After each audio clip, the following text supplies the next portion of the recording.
What is up? It's your boy Johnny SHREVE, IFBB Pro Mr. Tell Like It Is. I'm gonna show you guys how to make your cable flies just as beneficial as your barbell bench press. Let's get after it.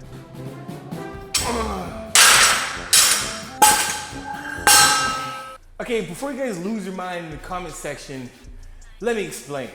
The only reason why your traditional barbell press might be better than cable flies is really one thing. It's the amount of weight you can add to the load. So when it comes to an exercise being better or more optimal than another exercise, we have to talk about muscle recruitment and how it actually works. So to break things down, it's completely easy for you guys to understand, simplistic, like I do. Here's how it works. If I lift this 10-pound plate, again, I'm gonna keep doing curls in the chest video. If I lift this 10-pound plate, it's not that heavy. So the amount of muscle fibers recruited to curl this plate isn't that much. There's enough muscle fibers being used to help curl the weight, but my body's simply not gonna send a bunch of signals to get more muscle recruitment. Now, if I take that same movement, I get a 25-pound plate, there's more muscle fibers being used to curl this plate. So the only real reason that bench press might be a little better than, I would say, flies in terms of muscle recruitment is the fact that you can load your muscles that much more. I can increase my load to be closer to that 90% of my 1 rep max, and I'm going to have the most amount of muscle fibers recruited to make sure that I can lift this weight. But there's a way we can actually recruit more muscle without having to make it so heavy. And that's why cable flies can be a little bit better than your traditional barbell press. So for us to really capitalize on doing cable flies, a couple things I want to make very easy for you. Number one, we're just gonna put it and set it up at a very, I would say, neutral level.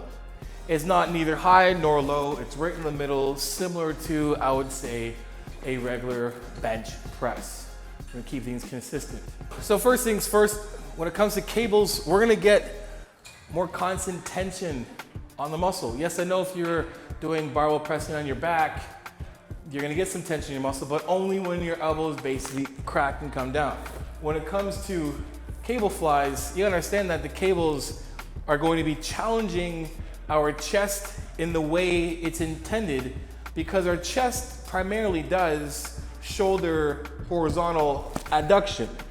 So we're talking about bench press. The only way that your chest can be basically challenged is if we crack the elbow, and now we're getting that abduction and then adduction. So your chest is doing shoulder adduction when you're doing barbell bench press. The only difference is that you're being challenged by gravity coming down. So in order for you to be challenged is for the weight to be pushing down this way, and then your shoulder starts to abduct. And for it to adduct, we have to push the weight back up. The difference when doing cables is that you're getting constant tension the entire time because the cable wants to pull you this way. It wants to pull you away, not push you back. So when you're doing bench press, at the top of your lift, there's no stress on the chest. There is. When it comes to muscle recruitment and growth, we want to be in this position for a good period of time and stressing that and pushing back up. Remember, here to here, gravity-wise, when we're looking at vertical, right? Gravity coming down, pushing down, whatever. It's only gonna do anything once you crack the elbow. So for cable flies, we're getting constant tension the entire time. Now to make sure that happens, here is some technical cues that you're gonna want to add right away or apply to your training right away. Now to make sure we keep this very simple, again, we're gonna make sure we have this at a basic level of like a neutral position, as if we are going to do bench press. It's sitting here. So if we're doing a bench press, we're here. We don't want to be challenged with the weight being down low or high. Hey guys, check it out. A lot of you guys watch the video but not subscribed, so do your boy a favor, subscribe to the channel. Also hit that post notification button as well too, so next time I put a video, you'll be the first ones to get it. Hopefully by now you guys like the video, so if you do, hit the like button and check it out. If your chest is nice and swole, you're gonna wanna fill the thing up the proper way, so grab the ebook right now in the link in the description below. The final diet is out right now. Get it now. Back to the show. What we're gonna do is, we're gonna push the weight in, tucking your elbows in. We're gonna take a step out, lean onto it a bit, chest up, and then we're gonna push this weight out. We're gonna push it away from us. We're almost gonna throw it away. My chest is up, shoulders back away from my ears. Now if I relax and don't add any tension, if I don't think about adducting, like pushing my hands together, it's gonna naturally just pull my hands away, right? There's no gravity that's pushing me back. What's happening is this is pulling me this way. My chest is being challenged immediately just by holding it here. The top part of my lift from here requires my chest to be active to hold it here. So right from the get-go, my chest is already firing off, where if I was doing bench press, it's not gonna do anything until I crack the elbows. And from here, they're already working. Now, on the way back, where's our range of motion? Well, with bench, our full range of motion is gonna come all the way down to our chest. The bar is gonna be our gauge to our range of motion. So depending on your body type or your mobility, your full range of motion, no matter what, is only gonna come to where that bar stops at your chest. Now, does that mean you've gone far enough and you put all the loads you can in that stretch position on your chest? Maybe not. You've seen Dr. Mike use a camera bar. You've seen a couple of different pressing techniques where we raise the chest up even higher so we can sink that even more. You simply can't do it with a barbell on your back. So the best thing about this is our range of motion is going to be extremely great. Not only is it gonna be that much better, but you're gonna have a full range of motion under a load. So what does a full range of motion look like when it comes to cables? Again, just think about the humerus, your funny bone. That's what they call humerus, right? This bone here. When this bone here travels and goes all the way back here, there's your full range of motion. Here's the thing. While I'm doing this, I can't necessarily get it back any further, but if I bend my arm, look how much more it came back. And then if I either lean or expand my chest, I've made it even greater. Now, is that unhealthy? Is that to cause impingements? No. You know why? Because you're gonna be active the entire time. If I decide to go back like this and relax my muscle and just let the weight pull me back, yeah, for sure, some shit's gonna happen. But we're going to assume that all of us are going to stay active and engaged the entire time. So while we're back here and we bend the elbows to get that much more of a stretch and lean, we're still active. That muscle is still engaged. What I mean by active, it means that even though I'm pulling my arm back, my muscles are engaged to pull forward still. This is what it looks like with cables. Here's some techniques you can do. Again, walk it, pull the weights in, nice and tight, elbows right in. Walk up so there's more tension on the chest. Pushing forward and away. Now we're gonna open up, keeping the chest up, and we're not gonna let the hands just go back straight. We're gonna start bending the elbows and letting the elbows go back. And then we're gonna take a deep breath and expand the chest even more. And then pushing through. Opening up, challenging it, bending the elbows, chest up, big stretch, and then pushing away. So if you watch from the front, you can see that right away, the first thing I'm doing is letting the weight or guiding the weight to pull me away. And then bending the elbows to get more depth of range of motion. And while it's there and my chest is up and I'm going back even further, I'm tall and then I'm pushing the weight away from me. Back to the middle. And you see while I'm pushing from here, you see where my hands are almost touching. I am across midline. We don't have to go like this or like this. I'm here. So I've done this before. Take hands like this and literally push away. Just do this. This and push and press, push onto here and push away at the same time. And you're gonna feel your chest firing it off. That's the end of your range. And this is the stretch portion of your lift is gonna be when you're basically here. This is a part of the load when it comes to a cable fly that's gonna be that much better overall for muscle recruitment and stimulus and range of motion, because I can get super deep in this. And that's gonna bring us to the next point, injury prevention. I can scale up the weight here in that deep stretch without necessarily worrying about stabbing my chest. Because when most injuries happen, it's under a heavy load in this portion of the lift. When it comes to cable flies, I just simply can't do the same amount of weight as I can with a barbell press, simply because gravity.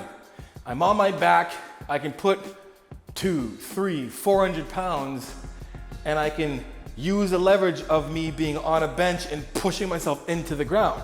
With this, unfortunately, if I put on too much weight, I just can't go anywhere. Even if I pull it, I can't even pull this in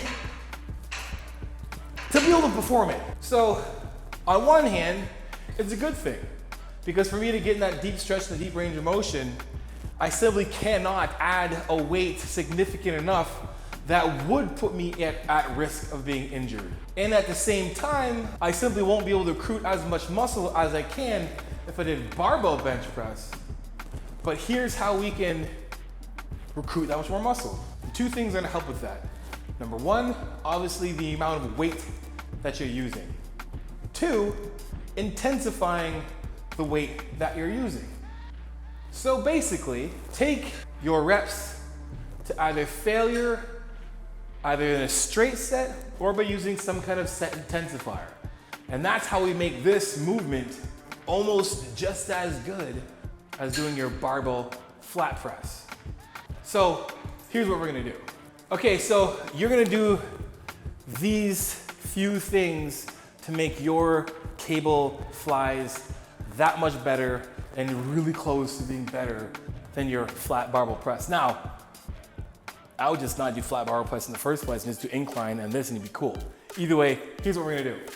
This is exactly what your set's gonna look like. I'm gonna give you a couple options for set intensifiers. Number one, first option, you can do rest pause. Rest pause basically means you're gonna take your set to failure, rest for a few seconds, and then you're gonna do as many reps as you can until failure. So you might get maybe 8 reps, fail, put her down, take a breather, 10 to 15 seconds, and then you're gonna bang out possibly 4 to 6 more, maybe.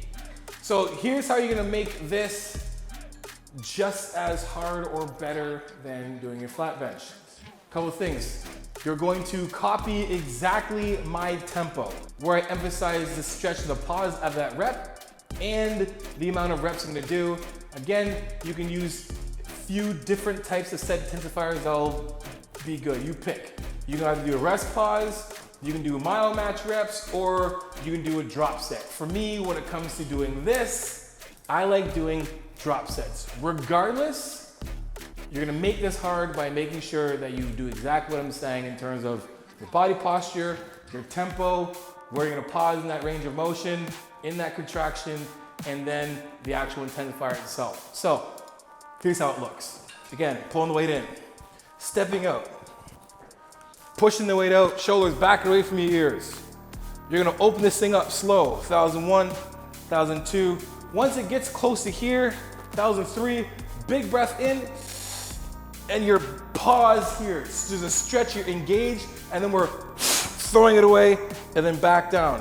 2, 3, big pause, pull, back in. 2, 3. You're gonna dig into it. So as soon as you take that breath in, you're gonna almost fall into it. So when it's coming back, we're gonna take a deep breath while we're leaning into it. See how much more range of motion I get? And then press. And that's basically how you're gonna do each rep. And then all of a sudden, you're at the end of your reps where it's hard. And you can realize that because the negative is getting faster and it's way harder for you to control. And you're like, oh, I'm getting close to it, and it's starting to speed up more. And you're like, nah, pretty much. And you're like, oh, and you put it down. You rest a bit, you change your weight. You're gonna drop it down, maybe 10, 15% depending. Then you go at it again, you're gonna do the exact same amount of reps. You're gonna try to get, say, 10 to 15 reps again. You're gonna pull it again, push through, same idea. Opening up, push. In there, and you're pulling in and deep breath, stretching, expanding the chest, shoulders stay down the entire time, pushing it away, not pausing at the top, just making sure that we get full range of motion, push, squeeze. The biggest thing is making sure that we don't open like this and then start catching it. As soon as we're here, we're opening it up slow from the start, stretch and finish, and then you're at the end again, and it's getting too far, too fast to pull, and you're on here, and you drop it, and you do one more. You do a triple drop set, you can do a double drop set, you can do rest pause, you can do mile match. The way to make this that much beneficial is by making sure that you're getting the most amount of muscle recruitment by intensifying the sets, by either possibly adding a little bit of a load, but intensifying the set by using different set intensifiers. Anyway, guys, that is it for the video. Hope you guys enjoy this. And if you guys use these techniques, let me know in the comment section below. Again, guys, don't try and take every tip and apply it at once. Just take one tip at a time, apply that, get good at it, and then take the next tip until you're absolutely dominating your cable flies and never doing barbell bench press ever again. I'm just joking. Just make sure you're doing both, or just at least doing this the way I showed you how to do it. And if you like doing the way you're doing it already, you probably didn't watch the video. Either way, guys, hope you enjoyed the video. For more videos like this, let me know in the comment section below. And guys, get my ebook. The Final Diet is out right now in the link in the description below. So next time, guys, binge watch my videos. You know how it is. Iron sharpens iron. Progress, overload your life. In the meantime, keep dream chasing. Peace.